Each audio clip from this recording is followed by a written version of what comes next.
Bonjour, bienvenue au coffret Info Médium, clé numéro 17. La semaine dernière, je vous ai parlé des moyens de communiquer avec les entités et là, j'ai eu beaucoup de questions au sujet du Ouija. Vous savez, le Ouija, c'est une planche avec comme une goutte au milieu, puis on met nos mains sur la goutte, puis on demande des questions, puis le Ouija nous répond oui, non, en écrivant des lettres ou des nombres ou des chiffres.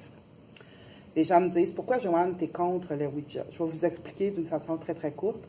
Le Ouija, au début, ça a été fait pour communiquer avec les êtres décédés ou les êtres de lumière, avoir des messages.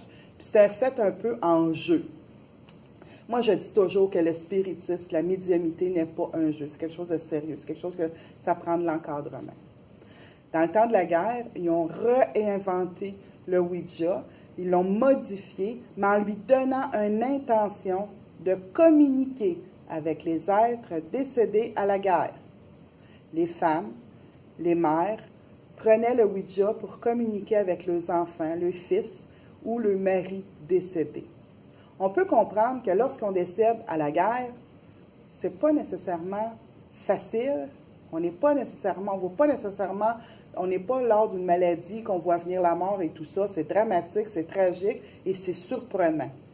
Le Ouija a été fait dans l'intention de parler avec des êtres qui ne sont pas dans la lumière. Et c'est pour ça qu'aujourd'hui, il y a eu beaucoup de choses, il y a eu des interdictions au niveau du Ouija. Maintenant, il y en vend encore du Ouija, là. N'inquiétez-vous pas, ça se vend encore. Mais moi, je vous dis, utilisez-les pas. Parce que le Ouija ouvre des portes, mais ne les referme pas.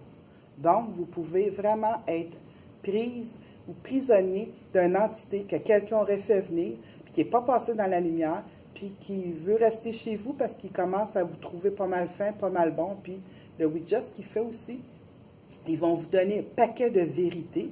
Puis une fois qu'on est bien embarqué, puis qu'on croit ce qu'ils nous disent, ils vont nous révéler des mensonges, ils vont détruire des couples, ils vont nous faire faire des choix désastreux pour nous.